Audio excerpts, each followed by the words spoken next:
텅 빈 사막입니다. 그 가운데 우뚝 솟은 산이 있었습니다. 큰 나무들이 그렇게 울창하지도 않은 그저 돌과 바위들로만 가득 찬 듯한 그런 산이 있었습니다. 이 산은 우리나라의 아름다운 산, 설악이나 한라산보다는 좀 높고 백두산보다는 조금 낮은 산, 그런 산이었습니다. 사람의 그림자라고는 전혀 없었는데요. 저 멀리 먼지를 일구며 무엇인가 이쪽으로 다가오고 있었습니다. 양떼들의 무리였습니다. 한 노인이 그 양떼를 이끌고 옵니다. 그런데 이쪽에서는 그 노인이 다가오기를 기다리시는 분이 있었습니다. 그가 지나갈 만한 길목을 지키면서 기다리고 있습니다. 이분은 양치는 노인을 만나러 이곳에 오신 것입니다. 그러나 갑작스럽게 만나실 계획을 세워서 급하게 오신 것은 아닙니다. 오늘 이 시간 이 노인을 만나려고 80여 년을 기다리시다가 이곳에 오신 것입니다. 하지만 이 노인은 오늘도 그저 이곳저곳을 다니며 양을 친 일 외에는 이런 놀라운 만남이 있을 줄은 꿈에도 생각지 못합니다. 이 만남이야말로 이 노인의 생애 방향을 바꿀 만남이요, 한 나라의 운명을 만들 만남이요, 인류의 역사를 뒤바꿀 만남이지만 이 노인은 아무것도 알지 못했습니다. 돌이켜보면 이 노인은 자신의 성급한 행동으로 스스로 자기 운명을 뒤바꿔 놓았습니다. 그 당시 세상에서 가장 강력한 나라의 왕자였다가 이제는 피신자가 되어 양치기로 젊은 세월을 다 보내고 80이 된 노인줄에 들어선 사람입니다. 이제 이렇게 살다가 죽어야 될 평범한 노인으로 살아가고 있을 뿐이었습니다. 왕자로 있던 나라에서 자기 목숨을 위해 피신할 때 이 노인은 보이지 아니하시는 분을 보는 듯이 바라보는 신앙으로 이곳으로 왔지만 긴 세월이 지나는 동안 이전의 그 당당함은 상당히 줄어들고 말았습니다. 이런 이제는 평범해져 버린 노인을 만나라 이 한적한 사막에 나타나 길목을 지키시는 분은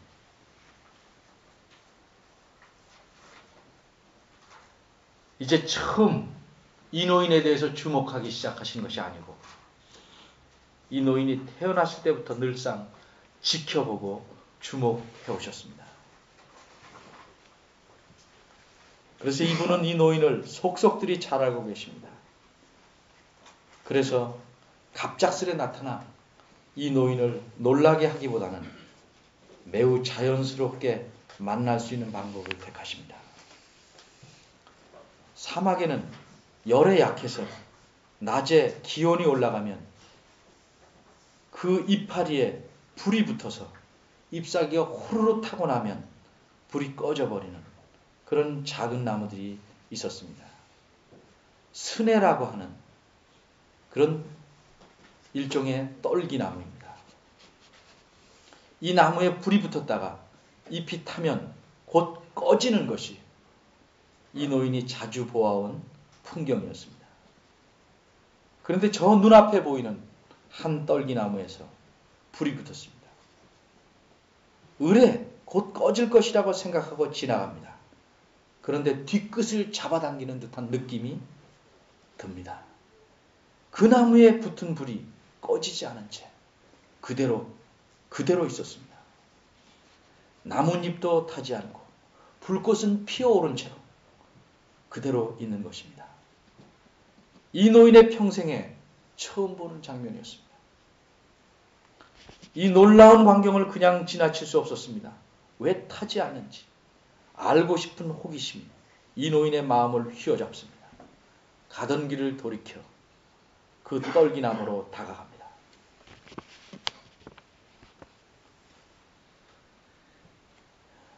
이렇게 노인이 다가오게 하신 것은 이 노인을 만나기 위해 매우 자연스러운 방법을 택한 그분의 배려였습니다. 도대체 이분은 누구신가? 이 노인을 만나려고 떨기나무 불꽃 가운데 나타나신 분은 누구였을까? 2절에 말씀하기를 여호와의 사자가 떨기나무 불꽃 가운데서 그에게 나타나시니라 라고 말합니다. 그러면 이 여호와의 사자란 누구실까? 흔히 여호와의 사자라고 하면 천사를 가리키기도 합니다. 그러나 이분은 아무리 읽어봐도 천사 같지는 않습니다. 천사란 하나님께서 자신의 하실 일을 수종들며 심부름하도록 지음받은 그런 존재입니다. 그런 천사는 아니었습니다.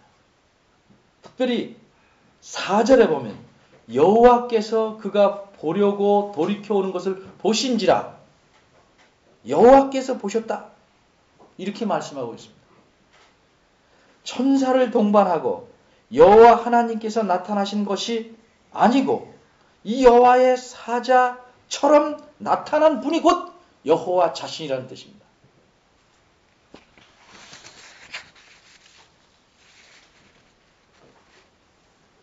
천사가 하나님의 말씀을 전하러 나타나듯 여호와 하나님께서 직접 이 노인을 대면하여 자신의 할 말을 말씀하시려고 나타나신 겁니다.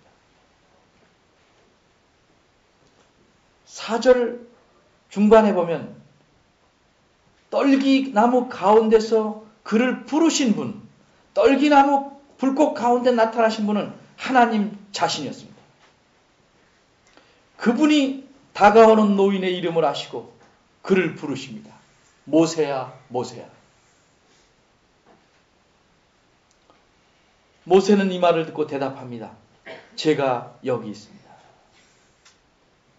그 다음 말씀은 이리로 가까이 오지 마라. 이렇게 말씀합니다.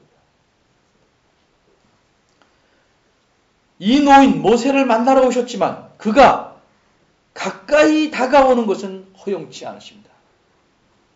왜? 그 이유를 이렇게 말씀합니다. 너의 선 곳은 거룩한 땅이니. 이게 무슨 말입니까? 땅 자체가 거룩하다는 뜻이 아니고 어떤 신이 나타나면 그 나타난 지역을 가리켜 거룩한 땅이라고 말합니다. 이 말은 바꿔 말하면 하나님께서 나타나셨으니 이곳은 지금 거룩한 곳이다. 따라서 그분, 그 신에게 마땅한, 합당한 경배의 표시를 보이라고 요구하는 것입니다. 아주 쉬운 예로 우리가 방 안에 들어가려면 바깥에 온갖 더러운 것을 묻히고 다닌 신발을 벗어놓고 들어가듯 하나님이 나타나신 곳, 거룩하신 하나님이 나타나는 곳, 그 앞에서는 인간의 모든 더러움을 갖고 다니는 상징이라고 할 수 있는 신발을 벗어놓음으로써 경외를 표현하는 것입니다. 서양 사람들은 신발을 벗지 않고 모자를 벗어서 경외를 표현하지만 동양권에서는 신발을 벗어서 그런 표현을 하게 됩니다. 그러나 아직 모세는 이분이 하나님인 줄 알지 모릅니다. 그저 내가 나아갈 수 있는 천사 정도로 생각하고 다가가려고 한 것입니다. 천사라면 다가오지 말라 이렇게 요구하지 않습니다. 자기에게 가까이 오는 것을 막을 자격이 없습니다. 그러나 여기 나타나신 이분은 분명히 거룩한 땅이다. 거룩한 하나님이 나타났기 때문에 이것은 거룩한 곳이니 가까이 오지 마라 라고 명백하게 표현하십니다. 그리고는 6절에 비로소 이분이 누군지 모세는 듣게 됩니다. 나는 내 조상의 하나님이다. 자신을 가리켜 나는 네 조상의 하나님이다. 나는 천사가 아니고 하나님이다. 아브라함에게 나타나고 이삭에게 나타나고 야곱에게 나타나서 그들과 언약을 맺고 그들을 지키시고 보호하고 인도하신, 그들을 기억하시고 그들과 함께 있고 그들을 지도하시고 그들의 하나님이 되신 그런 언약의 하나님이다. 이렇게 말씀합니다. 이 말을 듣자 감히 다가가지 못하고 차마 그분을 배웠기를, 그분의 모습은 보이지 않지만 불꽃으로 나타난 그분을 바라보기를 두려워하여 얼굴을 숨깁니다.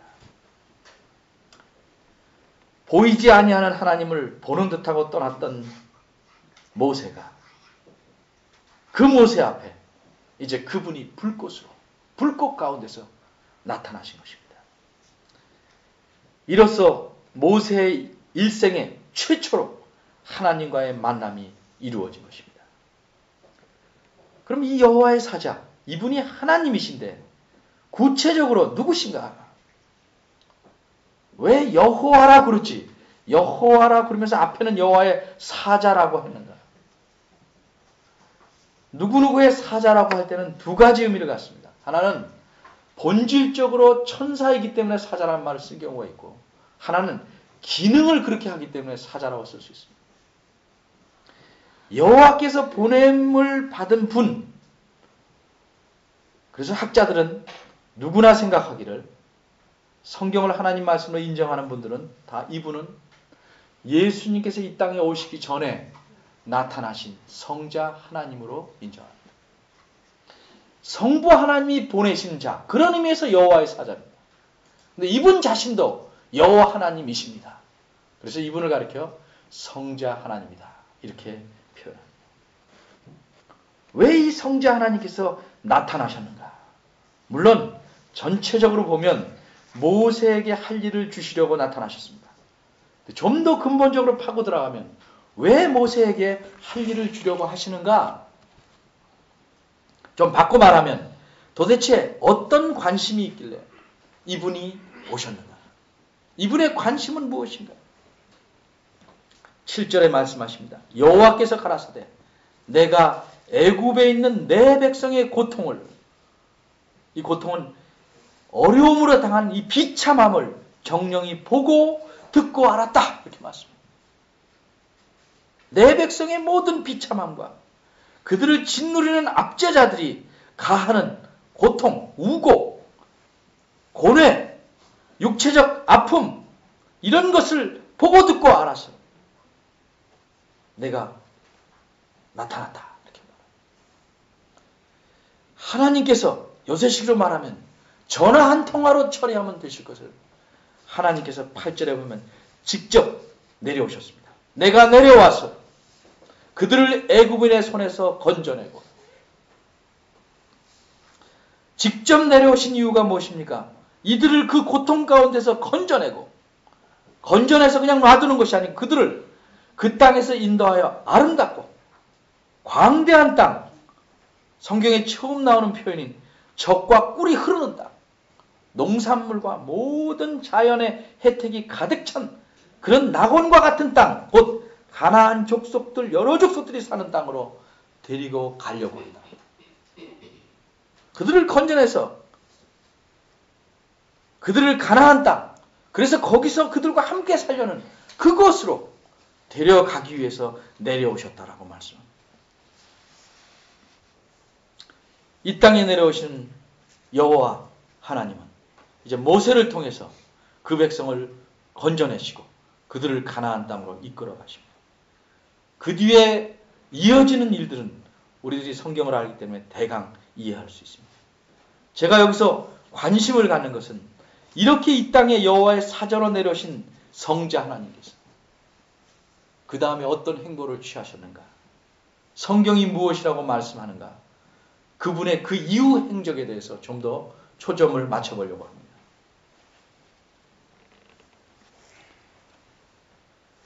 긴 세월이 지나서, 오랜 세월이 지나서 모세 앞에 나타나셨던 성자 하나님은 다시 이 땅에서 모세를 만나십니다. 다시 산에서 만나십니다. 이번에는 왜 다시 이 땅에 오셨을까? 이 성자 하나님께서 왜 다시 이 땅에 오셨을까? 지난번에 설교할 때 말씀드린 대로 누가복음 9장 31절. 그 산에 나타나셔서 모습이 변화하십니다. 이때 하늘에서 모세와 엘리야가 나타납니다. 이로써 모세는 다시 한번 이 땅의 산에서 성자 하나님을 만나게 됩니다. 그런데 이 두 사람이 말하는 것이 무엇이냐면 예루살렘에서 출애굽할 것을, 우리말에는 별세로 되어 있는데 출애굽, 예루살렘에서 출애굽하실 것을, 예수님께서 예루살렘에서 출애굽하실 것에 대해서 말하고 있어요. 이젠 출애굽의 장소가 저 이집트가 아니고 예루살렘이라고 비유적으로 말하고 있습니다. 근데 이번에 출애굽은 모세를 사용하거나 다른 위대한 인물을 쓰지 아니하시고 자신이 직접 오셔서 그 출애굽을 이끄시려고 합니다. 이번에는 홍해를 갈랐던 그 놀라운 능력과 광야에서 그들을 먹이신 그 엄청난 능력을 조금만 보이시고 정작 출애굽시킬 때는 아무런 능력을 쓰시지 않고 모든 능력을 포기하신 채 비참한 죄인으로 죽으시기 위해서 그렇게 하심으로써 출애굽하시려고 이 땅에 오신 것입니다. 이 사실을 계시록 11장 8절에 가면 이렇게 표현하고 있습니다. 그 성은 영적으로 소돔이라고도 하고 애굽이라고도 하니 곧 저희 주께서 십자가에 못 박힌 곳이라, 이렇게 말하고 있습니다. 성경은 십자가에 못 박힌 그 장소를 무엇으로 보는가? 그것을 애굽으로 비유적으로 보는 것입니다. 거기서 못 박히고 살아나심으로써 그 애굽에서 그에게 속한 모든 사람들을 다시 건져내신, 끌어내신 출애굽으로 그 십자가 사건을 보는 것입니다.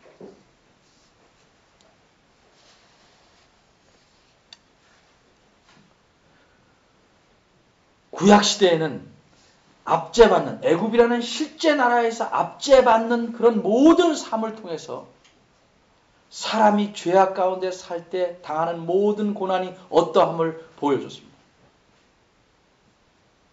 거기서 건져내는 것이 구원임을 역사적으로 보여주셨습니다. 그리고 가나안 땅으로 데려가심으로 하나님과 더불어 사는 그 나라에 데리고 감을 알려주셨습니다. 오늘 십자가의 상에서 이루신, 예수님께서 이루신 그 구원은 어떤 실제적인 나라에서 건져내는 것이 아니고 죄라는 실체, 그 사람의 삶을 지배하는 그 죄로 인해서 당하는 모든 억압과 압제 속에서 건져내는 것입니다. 그리고 그 사람을 하나님의 나라, 가나안으로 상징되는 하나님의 나라, 하나님을 모시고 사는 나라, 하나님과 함께 사는 나라로 데리고 가는, 그래서 그와 더불어 사는 것에서 누리는 복을 상징하는 것으로서 가나안을 구약시대는 얘기했고 신약시대는 그 나라를 의미합니다. 그런데 문제는 애굽에 있던 사람들은 실제적으로 육체적인 압박을 당해서 그 아픔을 알았지만 아무에게도 눌림을 받지 않고 이렇게 자유롭게 사는 사람들은 죄 속에서 사는 것이 압박이요 압제인 줄 모릅니다. 그렇기 때문에 거기서 건져냄 자체가 얼마나 크고 놀라운 구원인지를 깨닫지를 못합니다.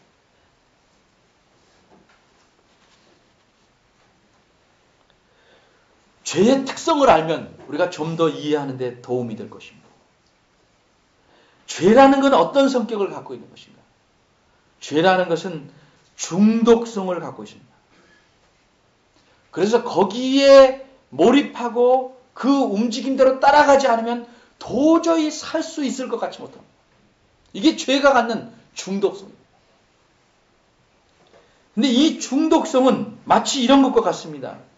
간이 나빠지고 신장이 나빠지면 나중에 말깁니다. 할 때까지 아픔이 없는 것처럼. 신장은 아픔이 있어도 이미 늦어버리는 것처럼. 죄라는 것은 중독돼서 사람을 망해버리게 해도 자신이 망가져도 못 느끼는 특성을 갖고 있다. 이 죄라는 것은 자기만 망가뜨리는 게 아니고 남들에게 고통과 아픔을 준다. 그리스도께서 이루시는 구원이 없다면 우리가 스스로를 망가뜨리게 하고 망가치고 남에게 고통을 주면서 평생을 삽니다. 자기는 즐겁게 산다 하지만 그렇게 살 수밖에 없고 마지막은 영원한 지옥에 떨어지는 심판의 자리에 이르는 것입니다. 이것이 죄가 갖는 특성이요. 죄가 갖는 본질입니다. 죄가 가져오는 결과입니다.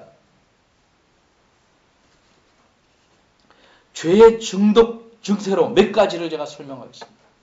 죄는 어떤 중독을 갖고 있는가? 철저하게 자기중심적으로 갑니다. 철저하게. 그래서 자기가 가진 것, 그것이 무엇이든지 자랑할 만한 것 가지고 교만해집니다. 남을 업신여깁니다. 그 가운데서 그렇게 함으로써 기쁨을 느낍니다. 맑은 얼굴의 아이들, 청소년 아시도 남을 때리는 데서 기쁨을 느끼듯이 죄라는 건 그런 습성을 갖고 있습니다. 어린아이를 가만히 살펴보십시오. 태어날 때부터 죄에 중독되어 있음을 우리 보게 됩니다.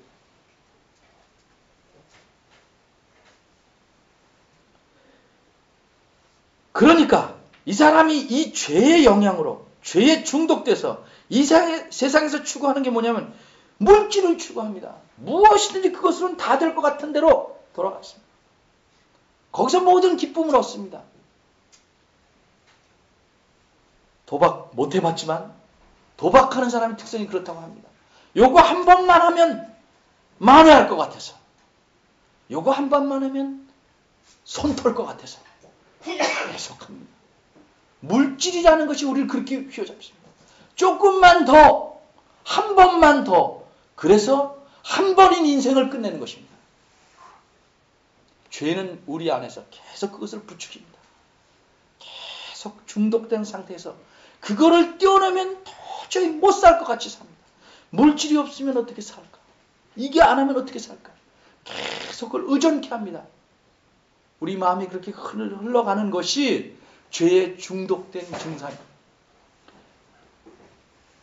이 중독이라는 건 한순간에 치유되지 않습니다. 부단한 노력과 자아 훈련이 필요한데 우리는 쉽게 끊었다가도 계속 그 느낌 속에 빠져서 치달립니다. 이렇게 사니까 결국 삶의 목표가 자기만 위해서 사는 겁니다. 무엇이든지 자기의 유익, 항상 이리로 귀착됩니다. 이게 죄가 갖는 특성입니다.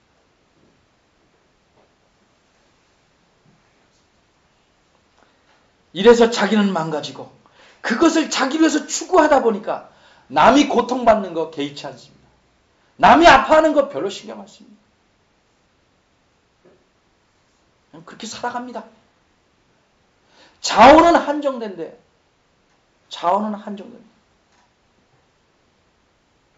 구조는 돈 있는 사람이 더 돈을 벌게 되어 있는데 구조 때문에 못 버는 사람들 때문에 마치 그 사람들이 게으른 사람처럼 몰아붙이고 열심히 부를 축적합니다.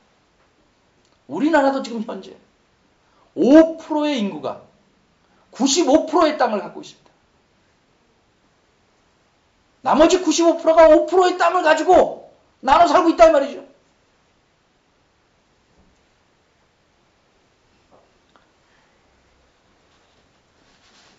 이런 죄악, 자기를 망가뜨리고 남을 고통스럽게 하는 이 죄악의 중독에서 건져내셔서 하나님과 더불어 사는 삶을 살게 하는 것, 이게 구원입니다. 그런데 이 중독에서 끊어낸다고 해서 우리 안에 있는 죄악성까지 없어지는 건 아닙니다. 우리 안에 가진 죄악성은 도려내면 이 땅에서는 바로 죽을 수밖에 없습니다. 근데 우리가 갖고 있는 이 죄악성은 어떤가? 우리 안에 갖고 있는 죄악성의 증거를 저부터도 여러분들 살펴봐야 됩니다. 이 죄악성의 특징이 뭐냐면 어떻게든지 하나님과 거리를 두고 멀리하고 하나님을 꺼려하는 경향을 갖는 것이 죄악성입니다. 인간의 본성이 그런 것이 아니고 이 본성이 타락함으로 질병을 얻었는데 이게 죄악성입니다. 이 악성 종양을 갖고 우리가 계속 살아가요. 그래서 사람들은 그리스도 안에 있어도 중독에서 치료받고 있는 중에도 마치 어둠에 있던 사람이 빛으로 나가기를 싫어하듯이 그리스도에게 가까이 가기를 그렇게 흔쾌하게 생각하지 않습니다. 거북한 사람 만나면 어떻습니까? 웬만하면 피해가려고 하듯이 하나님은 늘 거북합니다. 가까이 가려 하지 않습니다. 그저 거리를 일정 거리 두고 그저 주는 복이나 던지면 받겠습니다 하고 살아. 왜? 우리 안에 있는 죄악성이 가까이 가는 것을 차단하고 있기 때문에. 그러기에 하나님께 나아오려는 것은 내 의지가 아니고 정말 하나님의 은혜입니다. 교회에 열심히 나오려는 것 굉장한 의지 같지만 실상은 하나님의 크신 은혜가 안에서 기름을 붓는 것입니다. 자기는 수고를 했다면 그 기름에 성냥불 한 것 된 것밖에 없습니다. 계속 기름을 부으시는 분 하나님 자신이십니다. 정말 교회에 오는 것이 내 유익을 위해서 혹은 청소년들 어떤 멋진 남학생이나 여학생 보려고 오는 것 아니고 순수하게 하나님께 나오려고 오는 것 자체는 하나님의 은혜라고 아니할 수 없는 것입니다. 우리는 하나님의 은혜로 오늘도 이 하나님 앞에 나와서 이 거룩하신 하나님 앞에 예배합니다. 교회에서 성경도 배우고 여러 가지 배워서 하나님에 대해서 아는 것이 많아집니다. 친숙한 느낌을 갖습니다. 그런데 이 친숙함이라는 것이 종종 방해거리가 됩니다. 사람의 경우는 그럴 수밖에 없습니다. 친숙하게 되면 어려움이 없어져서 맘먹게 됩니다. 아주 경시합니다. 전에는 꽃잠 섰던 것이 나중엔 다리 꼬고 맞습니다. 사람에게 그러는 것은 그렇다고 합시다. 하나님에게만은 거룩하신 하나님 앞에는 늘 나올 때마다 신을 벗어야 합니다. 그분에게 경외를 표현해야 합니다. 왜? 그분이 자기 목숨을 던져서 죽으셔서 우리 생명을 살리십니다. 우리의 주인이기 때문에 그렇습니다.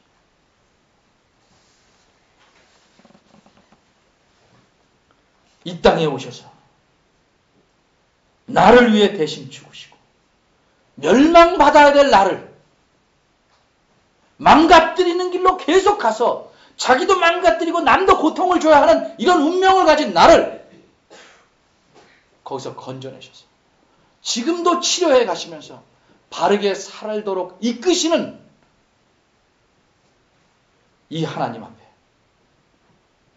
서 있게 하시고 그분의 자녀로 삼으시고 또 이 하나님과 멀리 있던 우리를 화목해 하시고 가까이 가게 하신 예수 그리스도. 이 예수 그리스도를 세상에 보내서 이 죄 많고 정말 뻔뻔스러운 우리를 그런 우리를 위해서 목숨을 대신 내서 죄값을 치르게 하신 성부 하나님의 사랑. 또 이 사실을 믿고 받아들이게 하시는 성령 하나님의 감화하심. 이런 하나님께 우리는 예배를 드리는 것입니다. 이런 거룩하신 하나님 앞에 나와서 예배하는 것입니다. 우리가 진정 그분이 이루신 출애굽, 그분의 구원을 안다면, 내가 받은 바 은혜를 조금이라도 생각한다면 좀 더 마음을 모아 집중하고 온 마음과 뜻을 다해서 그분을 경배해야 할 것입니다. 하나님의 관심, 여호와의 하나님의 관심은 자기 백성에게 있으십니다. 우리를 건져내시고 우리가 하나님과 더욱 친밀한 삶을 살기를 원하십니다. 합당한 예배를 드리기를 원하십니다. 자신의 말씀에 따라 이웃을 사랑하고 하나님을 사랑하기를 원하십니다. 우리의 관심은 무엇에 있습니까? 해마다 치르는 연중 행사로 부활주의를 괜히 기뻐하는 것 아니고 이 부활이 어떠한 희생을 치르는 것인가 생각하면서 하나님 앞에서 자신의 속마음을 깊이 헤아려보는 귀한 시간이기를 바랍니다. 기도하겠습니다. 하나님 아버지, 저희들의 폐부 깊은 곳에 가득 배어있는 죄성을 아십니다. 그럼에도 불구하고 우리를 변함없이 사랑하시고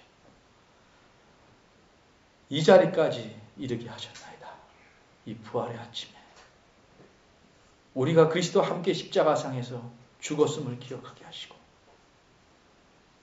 하나님에 대하여 의에 대해서 살아났음을 기억하게 하시옵소서. 늘 우리 몸속에서 생각 속에서 꿈을 내는 죄악의 그림자, 죄악의 유혹을 떨쳐내게 하시고 하나님을 향해 기어서라도 다가가는 믿음의 사람들 되도록 주께서 붙잡아 주시옵소서. 예수님의 이름으로 기도합니다. 아멘.